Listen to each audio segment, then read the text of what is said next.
আজ আমি আপনাদের সাথে শেয়ার করব পারফেক্ট একটি পাউন্ড কেক, যার জন্য 3টি ডিম নিব। তারপর সাদা অংশগুলো আলাদা করে নিচ্ছি, নিয়ে বিট করব হ্যান্ড বিটার দিয়ে, ইলেকট্রিক বিটার নয়।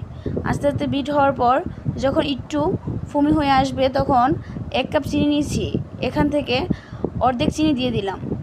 আস্তে আস্তে 2বারে অ্যাড করব, আবারও বিট করব। আস্তে আস্তে বিট করার পর চিনিটা যখন গলে আবারও ফুমি হয়ে যাবে তখন বাকি চিনিটা অ্যাড করে নেব। এভাবেই দিয়ে অ্যাড করার হলে ডিমের কুসুমগুলোও দিয়ে দিব।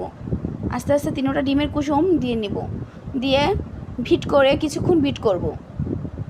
ভিট করার পর এখানে ভ্যানিলা এসেন্স কিছুটা দিয়ে দিব পরিমাণ মতো, দিয়ে আবারও হ্যান্ড বিটার দিয়ে বিট করব যতক্ষণ ফুমি না হয়। ফুমি হওয়ার পর এখানে পরিমাণ মতো খাবারের সয়াবিন তেল দিয়ে দিব, আর এখানে 1 কাপ আটা বেকিং পাউডার মিশিয়ে অল্প অল্প ডোটা তৈরি করব।